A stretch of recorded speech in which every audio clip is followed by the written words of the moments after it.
Take your seats, please.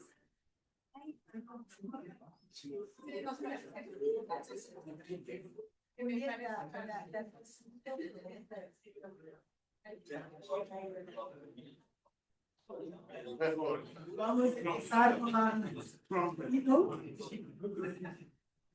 Um minuto para.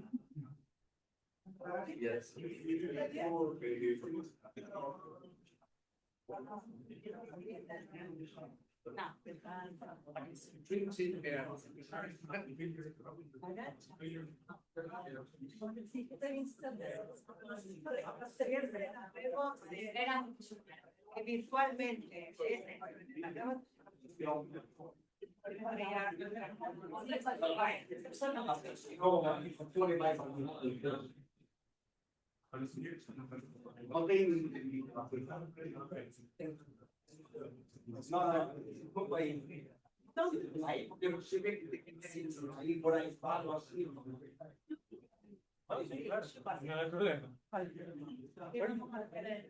Pode dar com Wi-Fi? Pode me ajudar com Wi-Fi? Ah, eu posso. Você não conseguiu? Não tem um estranho. Acho que é um negócio do. Ah. So we start now with the keynote. It's a great pleasure to welcome here Professor Eduardo Viola.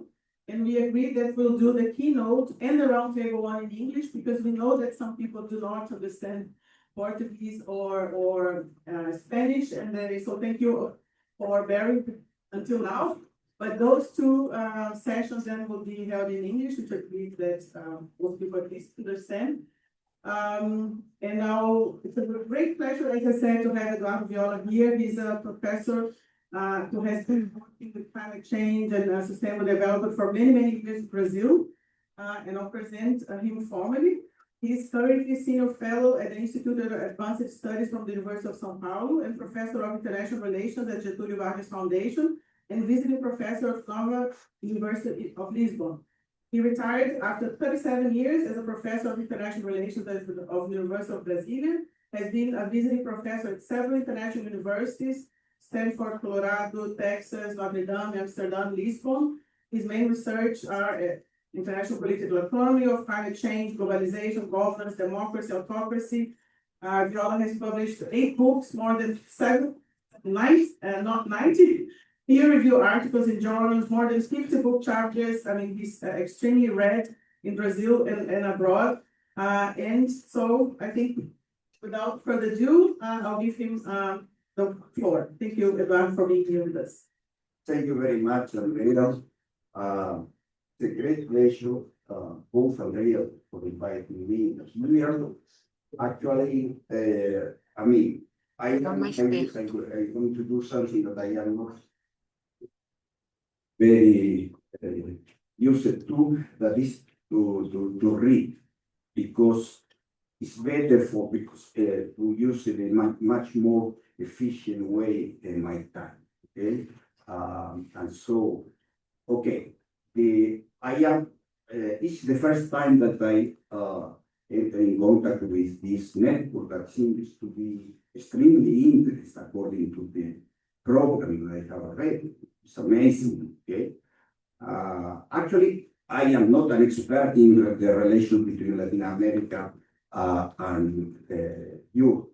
Okay, actually, my academic history is based in networking and institutional build-up in networks related to climate change. Okay, since the late 80s, early 90s. I was in the scientific steering committee of 2 networks that were key in climate change at the beginning of the research on climate change. The first one was global environmental change, okay, and the second one that was derived from global environmental change was international human dimensions of global environmental change. For that reason, I traveled to Bonn, Germany, like twice a year during the 90s and early 2000s. Okay, so this is my history in networks. Okay, so I will start now reading, okay? Okay. Allow me to begin with a simple but disquieting observation. You reminded me, and I greatly appreciate for speaking on the crisis of climate multilateral, on what is arguably the most difficult geopolitical conjuncture in the entire history of the international climate regime since 1992. The distance between the optimism of Paris in December 2015 and the reality of March 26 is not merely chronological, it is systemic. Understanding that distance and thinking seriously about what remains possible within it is the central task I set for myself in this remark.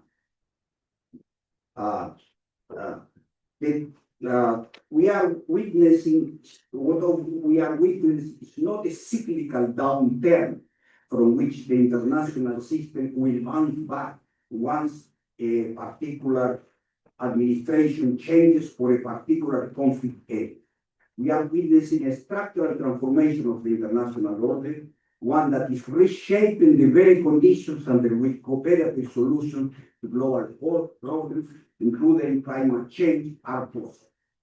And within that broader crisis, the specific domain of climate multilateralism has entered the phase of fragmentation, retrenchment, and geopolitical subordination that demands clear-eyed hands. My argument unfolds in several steps. First, I will briefly situate the climate regime within the broader dynamics of geoeconomics and geopolitical competition that have been reshaping the international system since at least 2040.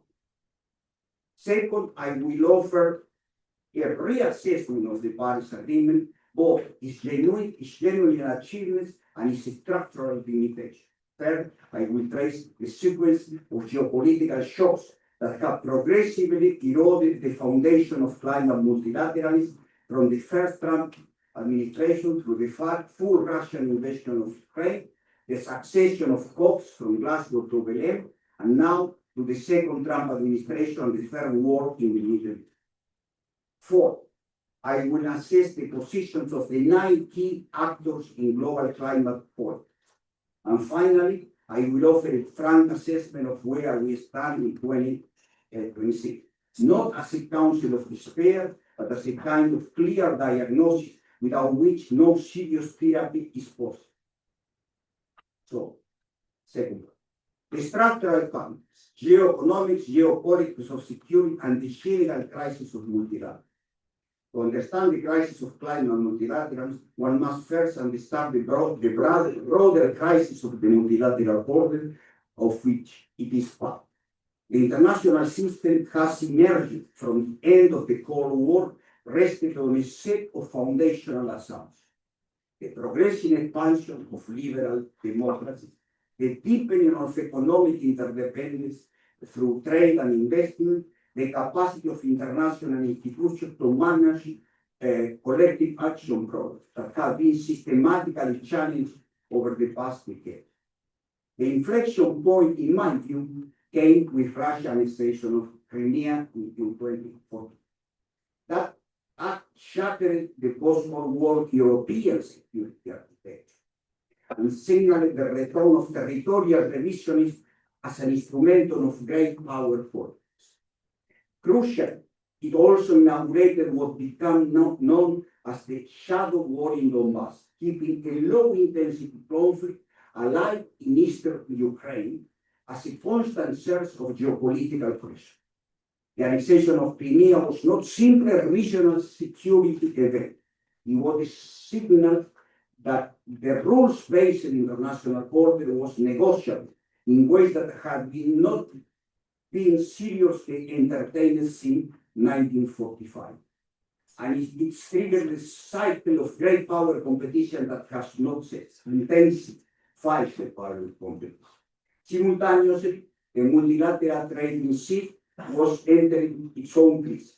The World Trade Organization dispute settlement mechanism had been progressively hollowed out by the refusal of the United States and both Democratic and Republican administration to appoint a new appellate body members and the continuous taking advantage from China of the hollows of the system. The paralysis of WTO appellate body, combined with the proliferation of bilateral and regional trade agreements that bypassed multilateral rules, reflected a deeper loss of faith in the capacity of universal institutions to govern global economic interdependence. These dynamics, the return of great power rival intensified, the crisis of WTO, the growing instrumentalization of economic interdependence as a tool of geopolitical coercion, what has been called weaponized interdependence, form the structural context within which climate multilateralism has had to operate. They are not external to climate politics. They define the political economy within which climate politics is embedded. Any analysis that treats climate goals as a self-contained domain, insulated from these broader geopolitical dynamics, is analytically very okay. Third part. The Paris Agreement, diplomatic achievements, substantive limits. Against this backdrop, let me offer a reassessment of the Paris Agreement. It is important to begin the agreement is due. The UNFCCC process and the Paris Agreement achieved two things of lasting import. First, they succeeded in creating genuinely global public awareness about climate change as a civilizational threat. The scientific communication embedded in successive IPCC reports, amplified through the political visibility of COP negotiations, made climate change a central issue in global public discourse to an extent that could have been unimaginable in the early 1990s. Second, the UNFCCC process played a real role in the early promotion of wind and solar energy, catalyzing policy framework and creating market expectations at a moment where renewable energy was not yet economically competitive fossil fuel. This is key. The beginning without the climate regime and the subsidy that sometimes is introduced in the promotion of solar and wind, we will be in a very different situation. Okay, today wind and power are competitive, and it's a market dynamic that mainly promoted the accelerated development. But what this would not have been true without the Paris Agreement. This is very, very important because I am very critical of the Paris Agreement, but this recognizing this is key. Okay. Okay. But the Paris Agreement also has deep structural limitations that we must acknowledge clearly. After years of failed attempts of a binding top-down agreement, most prominently at Copenhagen in 2009, Paris succeeded diplomatically precisely by abandoning the ambition of legally binding emission cuts. Okay? Well, there are many things that I don't have time to explain all of this, but anyway, sorry. The shift to national determined contribution, while pragmatically necessary given the political constraints of the time, fundamentally altered the character of the regime. What Paris achieved was a framework for voluntary commitment with a ratchet mechanism, the requirement of increased ambition every 5 years. But without enforcement mechanism and without the structural alignment between national interests and global climate goals that would be necessary for effective implementation. The geopolitics of Paris are also worth revising. The European Union entered Paris at the peak of international climate, leadership, with ambitious domestic targets and a genuine commitment to using the COP as a vehicle for no diffusion.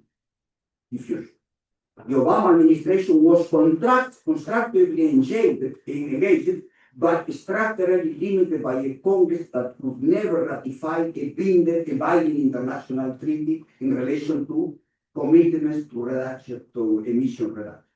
China, for the first time, agreed to fix its emissions, but set 2030 as the target year, effectively committing to 15 more years of high emission growth, even if at a somehow lower trajectory than the baseline. Very, very important is China in the first 20 years of the 21st century was a giant polluter of the world. The miraculous economic growth of China is strongly correlated, it's very dirty economic growth, strongly correlated with dramatic increase in emissions. India was essentially non-cooperative on boundary mitigation commitment, shielding itself behind the principle of common but differentiated responsibility in ways that were understandable but collectively common. The agreement succeeded because it asked much less than was necessary. Fourth, the sequence of geopolitical shocks from Trump 1 to COP30. The post-Paris deadline was defined by a succession of geopolitical shocks that progressively degraded the foundation of climate mitigation. The first Trump administration delivered a severe blow. The announcement of US withdrawal from Paris Agreement legally completed in June 2020, 3 years after the announcement, formal withdrawal, was not merely symbolic. It removed from the climate regime its second largest emitter, its most powerful economy, and the country whose technological leadership and financial resources were essential to any credible global decarbonization trajectory. The Trump 1 period created what I call a frozen stagnant in climate control. The regime continued to function formally, but the ambition was drained and the geopolitical momentum was. The Biden administration brought the US back into the agreement and delivered it through the Inflation Reduction Act. The name is very confusing, but it was the way the United States was working at that time. This was genuinely important, but it did not produce a strong US international climate protagonist, and the passage of IRA contained its own tension with trade partners, including the European Union, through its Buy American provision. COP26 in Glasgow 21 represents the last moment of a genuinely multilateral climate advance. The conference completed the pending implementation items of the Paris Rule Book, established new non-binding commitments on methane reduction, methane reduction,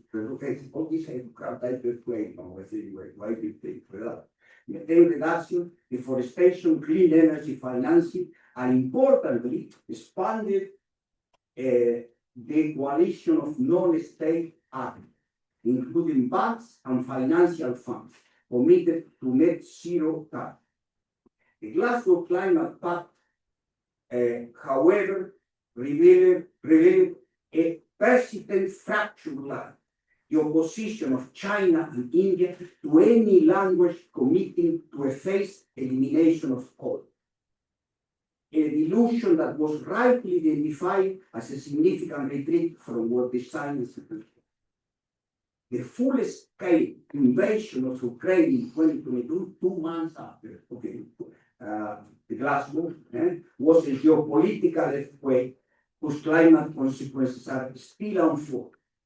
Immediately, it triggered a global energy security crisis that forced Europe government to prioritize supply security over decarbonization speed, reopening coal plants, accelerated LNG terminal construction, and paradoxically also accelerated the build-out of renewable energy as a strategy for reducing dependence on Russian fuel. More structurally, the war reconfigured European political priorities. Defense spending increased significantly, but not in the accelerated path needed for dealing with the severity of the Russian threat and ambiguity in the American commitment to NATO. Fiscal space for climate investing was radically compressed, not in the scope of the and the EU energy and climate diplomacy was increasingly filtered through the lens of the conflict with Russia. Summarizing, I would say, until the full invasion of Ukraine by Russia, the key word was energy price. After the full invasion is energy security, national. This is key as a single so the consequence of the Ukrainian war. Okay?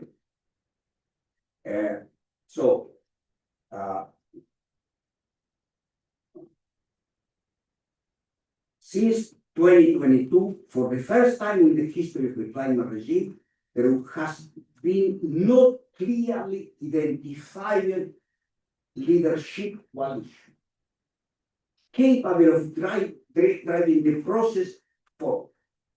The EU remains the most progressive actor, but it has been absorbed by the existential security challenge on its eastern border.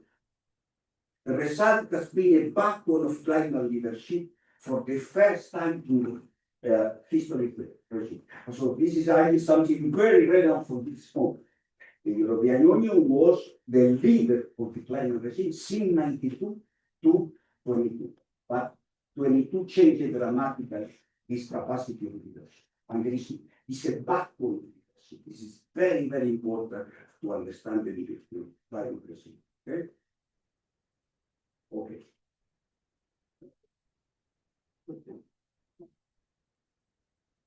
Sorry. Okay. COP27 in Sharm el-Sheikh. COP27 in Sharm el-Sheikh 2022. COP28. Sorry, because for some of you this could be not very clear. COP28 in Dubai 2023 and COP29 in Baku 2024, all bore the marks of this new geopolitical environment. The COP in autocratic host countries, the anti-oil sports, in autocratic countries, restricted civil society access, geopolitical tensions distorted the negotiation dynamics, and the headline outcome of COP28, the first explicit reference to transition away from fossil fuels, so was almost irrelevant, despite the disparate effort by most countries of saving it as a significant advantage. COP30 in Belém in November 25.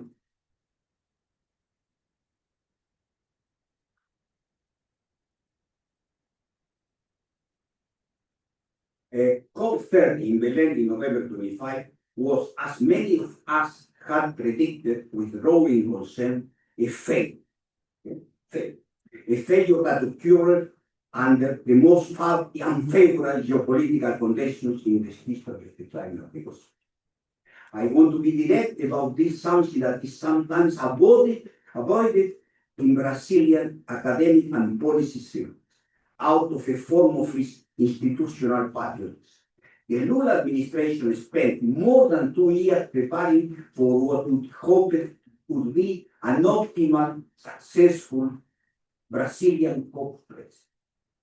And the condition is expected to obtain a second democratic administration in Washington, a comparative international climate community, and an opportunity for Brazil to demonstrate its global environmental leadership.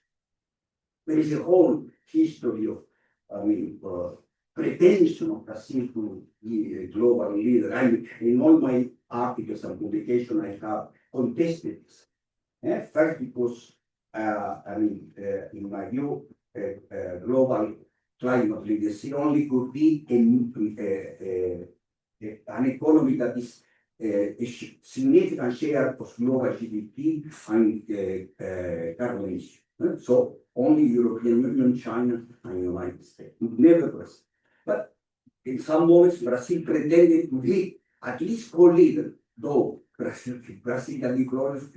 So if you have been in Brazil in this period, you have been most media. I mean, I was amazing amount of interview that I started when this Brazil leadership, and I need to explain why there was no Brazilian leadership, though there was some high protagonist in some moments, not in all moments. Okay? Oh, okay. Okay. Those conditions did not materialize, the conditions, particularly because Trump was the president at the moment. Okay?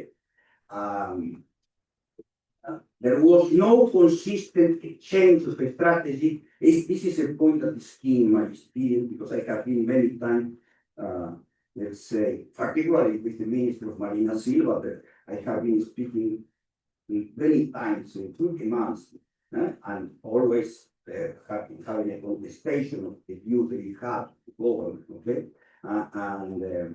I think when Trump was re-elected, which was very difficult from the Brazilian government to recognize that this created a new, very difficult.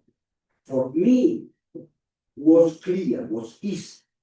I was the president during 4 months, because I think my work has been destroyed. But after that, it was easy for me to digest any new dynamics of the Trump administration. This is my personal, let's say, reality. Okay. So there was no consistent change of the strategy when Trump was elected in November. Poor wishful thinking. This is what I think it happened with the Brazilian. Okay. Poor wishful thinking. So, let's pretend, not completely, of course, that the situation is more difficult than it was without a second democratic administration, but we will advance. Okay. Okay. Poor wishful thinking. The second Trump administration returned with an even more aggressive anti-climate posture. This is very, very important. Than in the first term, transforming the geopolitical environment in ways that the Brazilian president could not compensate for through diplomatic skills based in naive perspective. Okay? And yet, and this qualification matters, COP30 was not entirely without value. The moment generated a significant intensification of networking among international NGOs, climate-friendly corporations, subnational governments, and civil society organizations. The mobilization of local civil society in Belém in conditions far more open and favorable than in the 3 previous COPs in autocratic countries. The last COP in a democratic country was in Glasgow in 21. Okay? Very, very important. The societal infrastructure of the global climate movement remains more robust than the interstate diplomacy might suggest. Fifth, the widening geopolitical shock, the second Trump administration and the Middle East. The second Trump administration has pursued climate policy that is not merely passive withdrawal, but active deconstruction. Okay? Dismantling EPA regulation, opening federal lands to fossil fuel extraction, withdrawing again from the Paris Agreement, and using tariff policy in ways that have profound implications for the clean energy supply. Change and global decarbonization depends on. This is very important when we discuss generally the tariff war of Trump, this point is not very well conceived. The impact on the global energy. Okay. And so the combination of climate denial domestically with economic nationalism international create a particularly damaged cocktail for multilateral climate goals. The tariff wars launched by the Trump administration have introduced new forms of protectionism into the clean energy, in the economy, and complicate the international division of labor in solar panels, batteries, and electric vehicles that have been driving cost reduction. The aggressive foreign policy posture, including the renewed confrontation with Iran, adds a further layer of concern. The American-Israeli attack against Iran and the subsequent Iranian retaliation, including Gulf countries, produced an extended third Gulf War. First, 1991, second, invasion of Iraq in 2003. That has created new dynamics in global oil markets, whose implications of energy transition are genuinely ambiguous. This is what I see right now. In the short term, higher oil prices, if continued, may accelerate the economic case for renewal. In the medium term, greater Middle Eastern instability might also trigger increased investment in fossil fuel production in other regions of the world as a strategic hedge by major economic measure and consuming countries. What is clear that the second Trump administration has definitely ended the period of the Biden administration in which there was reasonable expectation that the United States would exercise some international climate leadership. More than that, we are experiencing an accelerated transition from electoral democracy to electoral autocracy. This is the concept of VDE, rights of democracy, that is undermining democracy and strengthening autocracy, particularly China and Russia. This is not a temporary interruption. It reflects deep structural change in American domestic politics that will constrain U.S. climate policy regardless of which party controls the White House in coming. But hopefully, if there are free and fair elections and the Democratic Party wins in 26, at least the House of Representatives, and the executive and legislative election in 28, and there is a peaceful political transition. Okay, all uncertain at the present moment, there will be a reversion of the autocratic path in the United States and a significant change of climate policy. This is key in my view of the world. The most important thing in the dynamic of the democracy in the world system, climate policy, is if the American people could stop and reverse partially the process of autocratization. Without this reversion, I don't see how the Europeans and Latin American democracies, and the Japanese, South Koreans, could survive in a consistent way. I am very pessimistic on this point. So the center continues being at the center of the world dynamics in the United States for different reasons that emerged that is very recent. Six, the key actors talk about climate change and the global carbon cycle. They differentiated as any serious analysis of global climate policy must be disaggregated. The global climate problem is not uniform. It is shaped by the specific decision, interests, and trajectories of a limited number of states. In my assessment, 9 countries or blocks carry the decisive weight in international climate policy, global carbon emissions, energy transition dynamics, and adaptation capacity.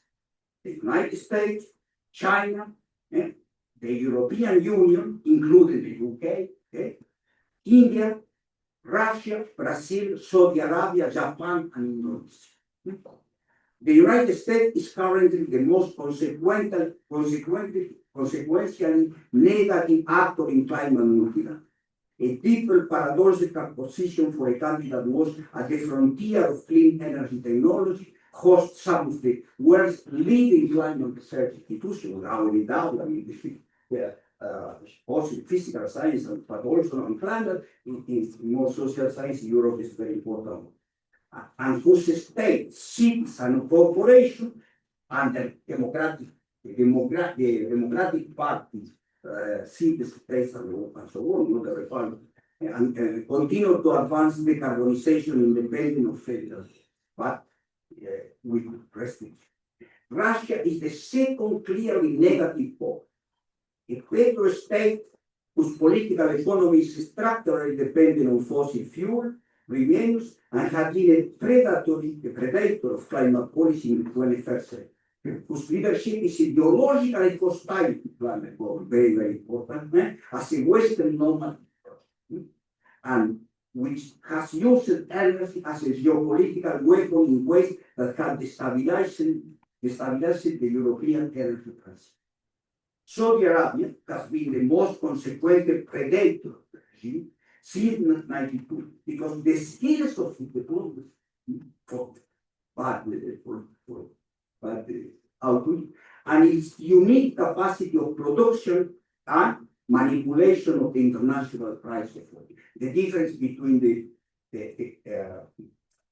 medium average capacity of production and the max allows very dramatic change in the amount of oil available in the market. At least until the third group view. Okay.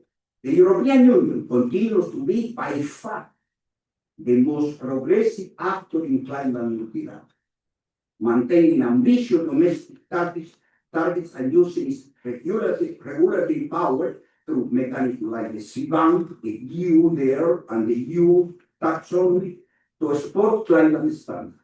But the EU international climate leadership has been severely constrained, not in discourse, but in real political economy, by the war in Ukraine, by international political tensions, the backlash against the Green Deal for agricultural and industrial interests, and the growing far-right powers, and by the limits of its geopolitical weight in a world increasingly shaped by US-China competition. China presents the most complex and consequential case. Very different. China has become a genuine superpower in the renewable energy. Superpower in renewable energy. The world's leading manufacturing of solar panels, wind turbines, batteries, and electric vehicles. The whole ecosystem of electric energy, okay, and renewable, and partially renewable. And the country making the most rapid absolute expansion of renewable electricity generation in its history. So, anyway, China is still strongly dependent on fossil energy. The electricity in China is 75% fossil, mostly coal.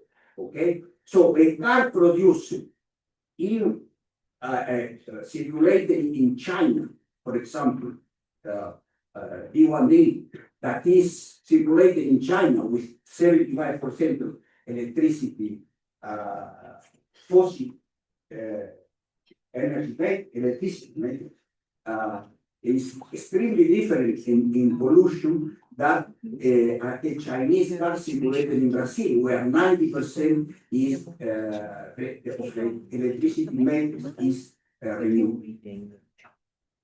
At the same time, China remains the world's largest emitter of greenhouse gases. Its economy remains heavily dependent on coal, particularly coal, and the Chinese Communist Party has shown no willingness to accept international binding emissions.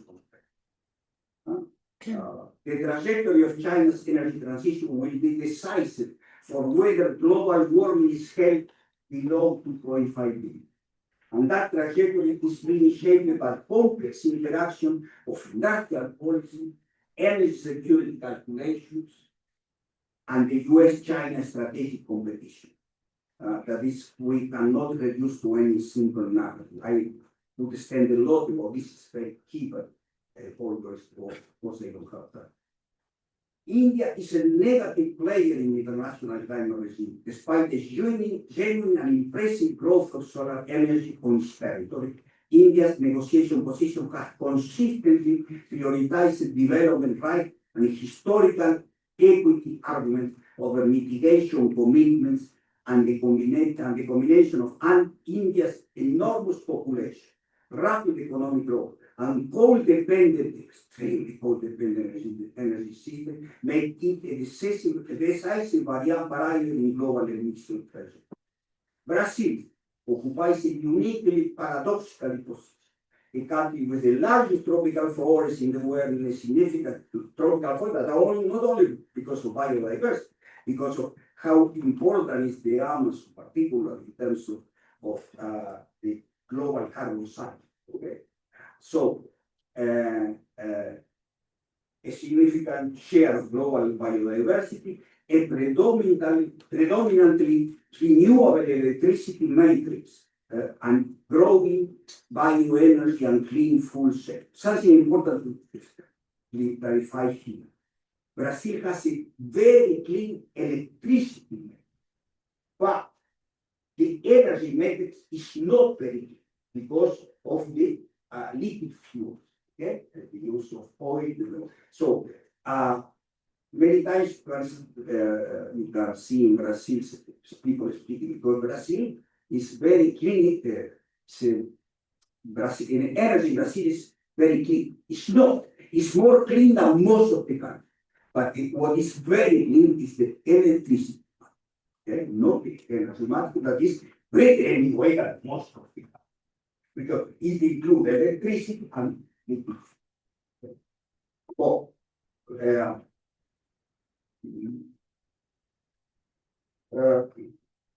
okay, and so the peculiarity of Brazil, predominantly renewable electricity made and a growing bioenergy and fuels, but also a country that has historically combined these green assets with high deforestation rates.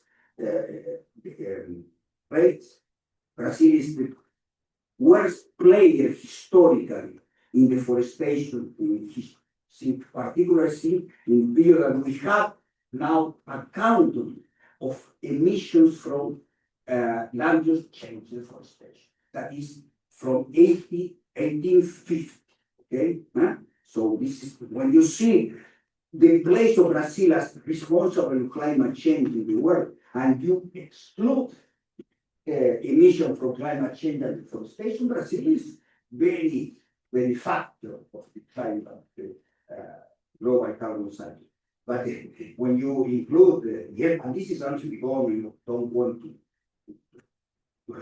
listen and don't speak at all, this kind of negation, not negation really, but this is the leader, all this is, the others, Lula administration, another president. The responsible for global warming are the others. We understand. That's not true. Brazil is the fourth country responsible for accumulated emissions since 1884. The fourth after first United States, second China, third Russia, fourth Brazil, no, fourth Indonesia, and fifth Brazil. Okay? Very, very important, very important, because Europe occupies a very different position in historical, has a lot of historical responsibility, but Brazil. Okay, so yeah. So Brazil is also as an agricultural export economy creates structural tension with forest protection and also a major vulnerability as a continental country, with a poor rail infrastructure and extremely dependent on road and diesel fuel. The rural administration has made genuine progress on deforestation reduction, but the structural drivers of deforestation and land use change remain powerful. It is also the country with higher growth rate of oil production and export after Guyana, and a correlation of domestic force is strongly in favor of fossil fuels, despite its great energy potential. Okay, I will not speak of Japan, Indonesia, because I don't have any time, but okay. Where we stand in 2026? A clear-eyed assessment. Let me conclude with a frank assessment of the global situation at this moment. There are the most important drivers of the international system at this moment are five in order of importance. This is my view of the world. Okay? Facts. Okay? Exponential acceleration of artificial intelligence. Okay? This is the first driver of the global system society. It is right now, in my view. Which is deeply reshaping societies, producing extreme uncertainty, and the political economy of energy and the productive structure of all the economies, and whose giant demand of energy impact negatively so far in the process of decarbonization, though could accelerate the deployment of low carbon technologies, which is unbelievable. Second, increasing grid power competition rights. You understand? Third, accelerating global warming and the multiplication of climate extremes, flood, droughts, wildfire, heat waves, heating of the ocean that are already imposing massive cost on society, particularly the poor ones. Fourth, growing asymmetry of power and wealth. You are and fifth, the multilateral system in its deepest crisis since the formation of the post. So probably my orderly importance of the driver, you can be some surprised by, because I said that most first one is exponential acceleration. But I strongly believe this. I have accumulated in the last year more or less this view of the world that is not predominantly in Brazil, community of international citizens. Against these structural trends, what can we say about the state of energy transition? The news is mixed in ways that receive each characterization. Renewable energy vector has grown much faster than fossil fuel investment. And the cost of curves of solar and wind energy continue to decline in ways that were not anticipated even by optimistic projections a decade ago. Very good dynamic.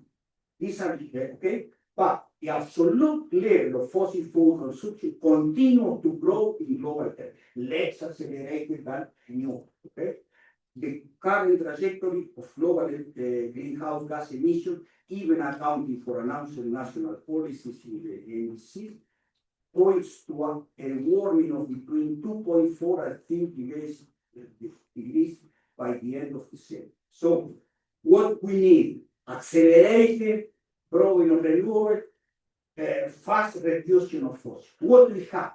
Accelerating growing of renewable, but also continuous, not in the same way, same fast pace of acceleration of fossil. This is key. Okay? So, well, okay, I think this is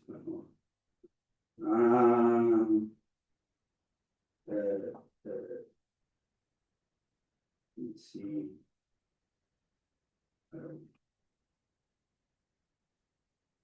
I need to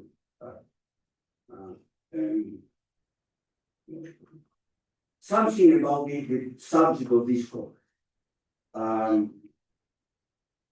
Okay, we need to think about how the EU Latin American country relationship cooperation that this conference is exploring can generate concrete governance innovation that create models worth in. For those of us in this room, scholars and practitioners, I don't know how many practitioners, but most scholars, engaged in the EU Latin American and Caribbean relationship. Okay, the EU Latin American axis bring together the most climate progressive major economic blocs in the world with a vision that contains a significant share of global biodiversity, the world's largest tropical forest, enormous renewable energy potential, and the critical raw materials that global electrification requires. This is mostly relation to South America more than Latin America. Okay? And, that conversion of ecological significance and material resources creates a basis for partnership that is not merely declarative, that could mobilize real financing, real technology transfer, and real governance innovation. Conclusion. The crisis of multilateral and the geopolitics of climate change that I have described are not temporary perturbations that will resolve themselves once a particular election cycle turns for a particular conflict. They reflect structural features of an international system in transition, a transition whose very accelerated, whose outcome is not predetermined, whose direction we can influence, but we don't have very clear how, and whose cost will be distributed very unique, unequal, depending on how effectively we build the political coalition and institutional architecture at the moment. Actually, I am very pessimistic about how the asymmetries of the world are particularly in this process. Fortunately, I can see the difference of the asymmetry. But Brazil is a high middle income. It's not important.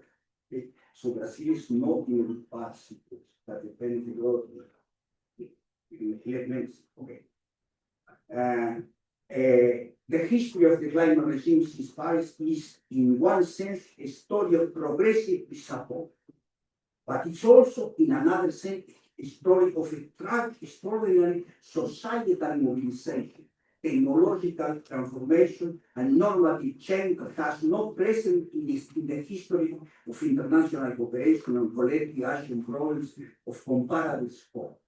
Solar and wind energy are now the cheapest energy source. Electric vehicles adoption is growing faster than any previous automotive technology transition. Hundreds of millions of people around the world have identified climate change as a defining challenge for their political and demanding action in the world. These are not solutions for solution crisis.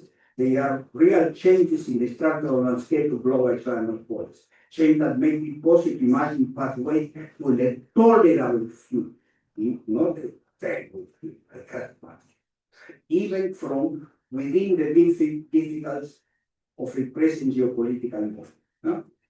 The task of scholars and practitioners of international relations to contribute with honesty and rigor to the identification and construction of those pathways.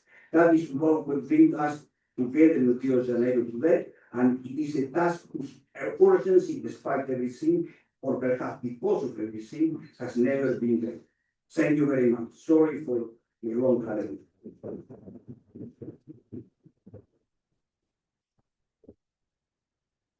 I would like to answer some questions. Yeah, excellent. And we had agreed that we can do one round of quick questions because otherwise we have Eduardo Viola here with us and we can continue the discussion. But we have time for 3 questions. Okay. 1, 2, 3. Maybe 4 if there's urgent. 5 questions.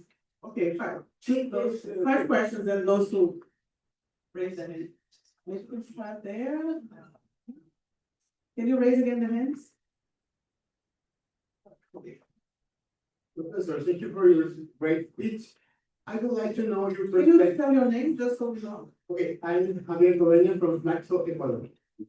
I would like to know your perspective on oil exporting countries from Latin America.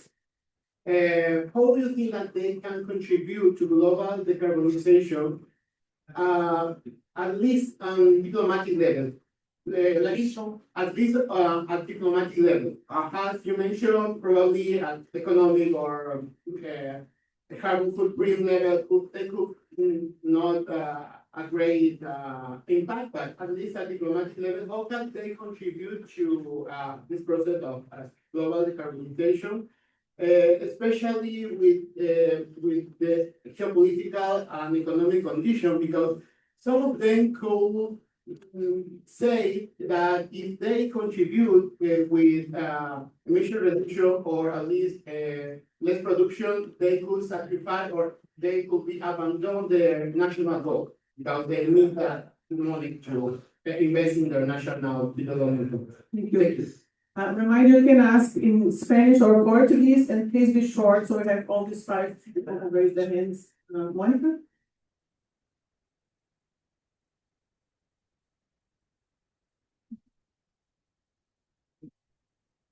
Thank you, Eduardo. This was amazing in terms of allowing us to have a broad vision of our discussion during the next 2 days. You mentioned state actors that are particularly important in our understanding of climate change. I wonder if you could add to that some information in terms of the companies and economic sectors that are particularly important and perhaps could have a leadership role.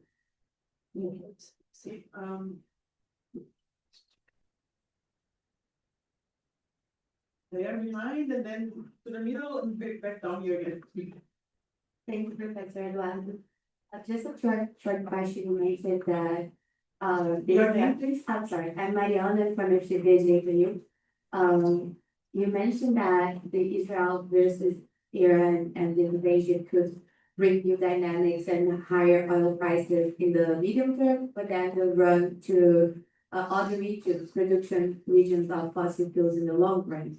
What is your take in this regard on the USA's invasion of Venezuela? Could this also mean a run to other oil production regions in the world?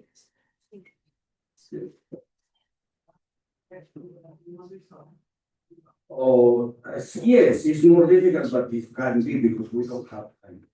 So there, the middle, and then we go back down.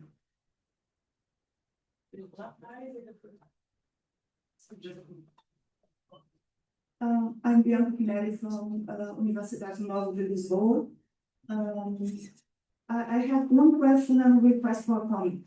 First, regarding the EU transition for renewables and your comment about the ambition of EU.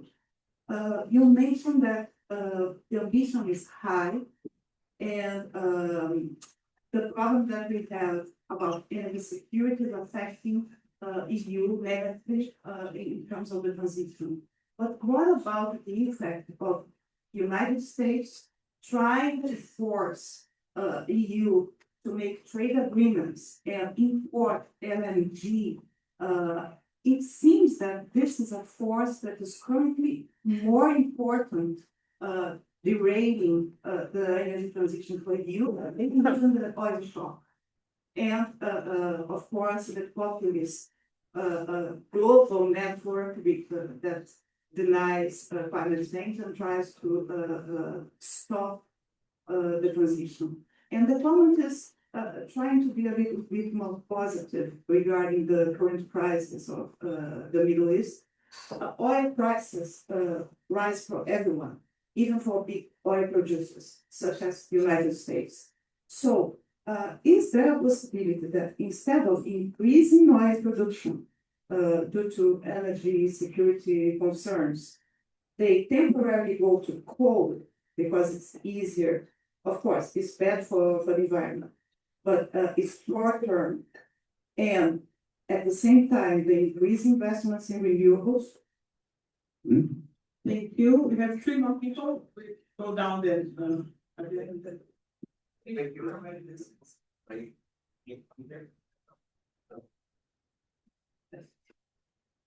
My name is Felipe. I'm from the Universidad de los Andes in Bogotá, Colombia.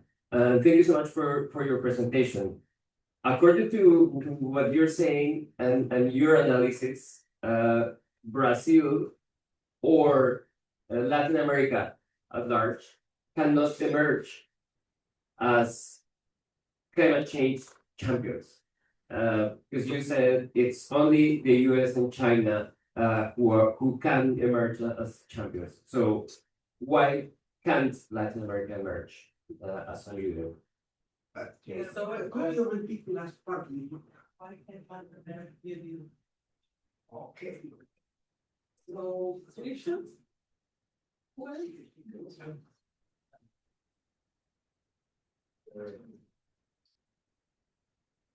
Please. Obrigado. Eduardo, I would like to remind the most absurd hypocrisy of all the government due to a very simple figure. We are giving subsidies to fossil energy.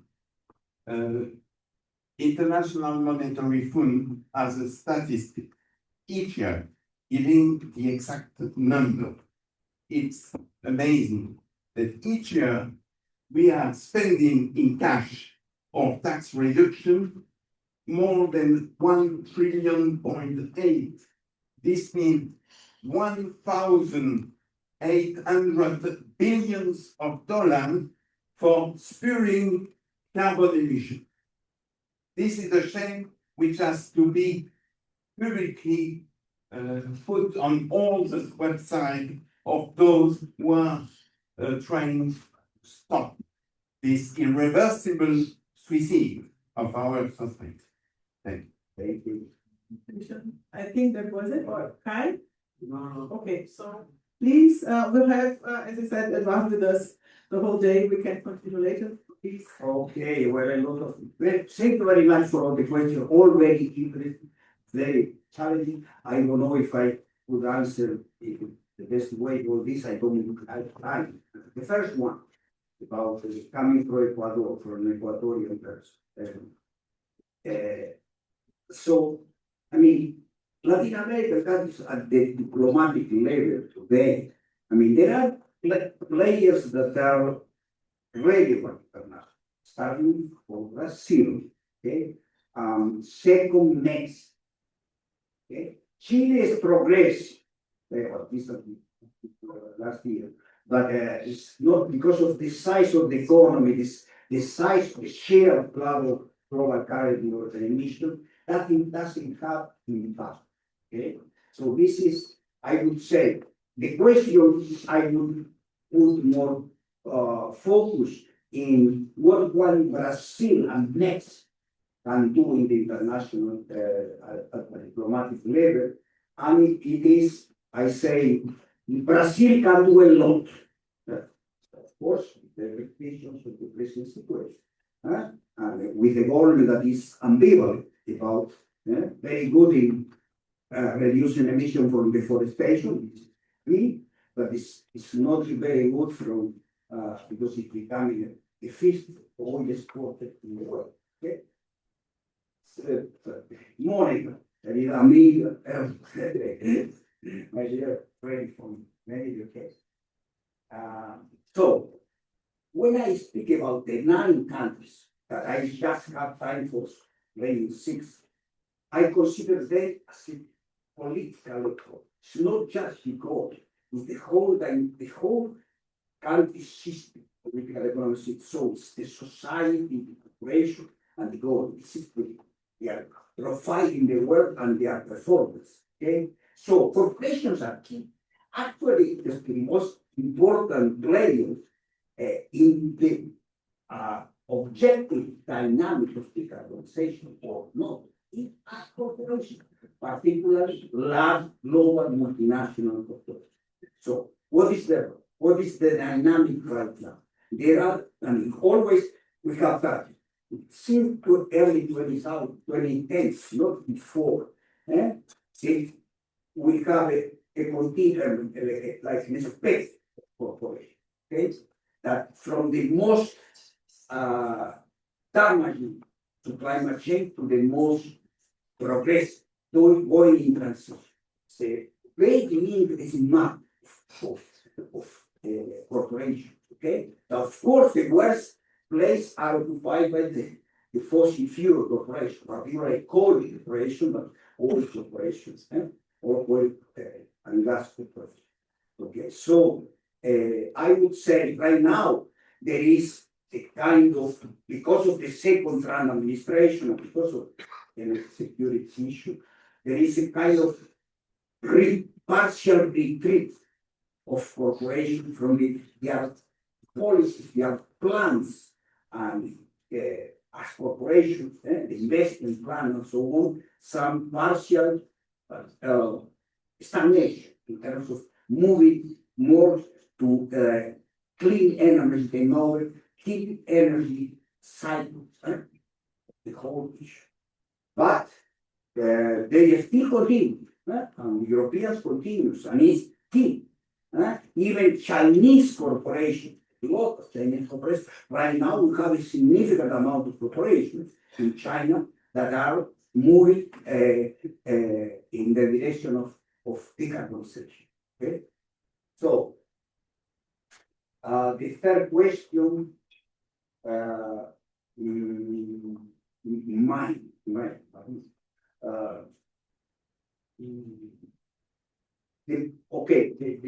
What happened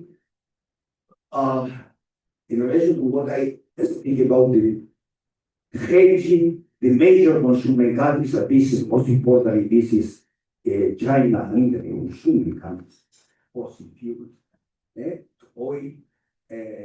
What are the regions that they can move and they can promote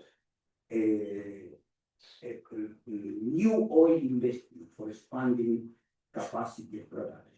Okay, it depends, varies a lot, but one clear example of a country that would be in the market, the Chinese particularly, for increasing oil investment and exploration is Brazil. Okay, but there are others because oil is almost infinite. It's not like, because it depends a lot of technology. You have much, when the whole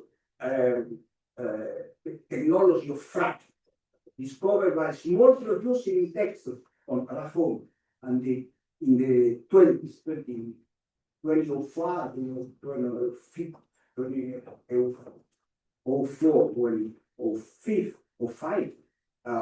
was expanded all around the United States and the world after that. And so this is a technology that has expanded dramatically the reserves of oil and gas in the world. Okay, so it is a knowledge. Four, in relation, there are many questions. So in relation, okay. So I finish here. Okay, so well, in relation to your question is, gas is the more benign fossil fuel. Okay, so the exportation of liquefied natural gas from the United States to Europe is something that partially could slow down the transition to renewables in Europe. It was clear that needed as an emergency, but I don't think it will have a strong impact in the global carbon cycle as the coal shocks derived for the third World War that we are living. But of course, a lot has happened. And Christian, I agree completely with you. This is for sure. The subsidies continue to be great. This data that is very consolidated, and it's not changing. In some countries, the subsidies for right now, the United States, much. Okay, so this is a major issue that we should. This is within the framework of that we have growing renewables, but also growing fuels, and subsidies to fossil today are strongly high than to renewables. Thank you very much.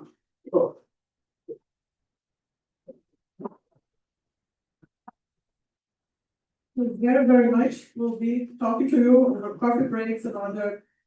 We have a roundtable now, but as I think we can take 3 minutes. I can see that the chair is getting a coffee now. Just 3 minutes, while the participants come to the table too, but it will be short, coffee break. Thank you. Again, advance.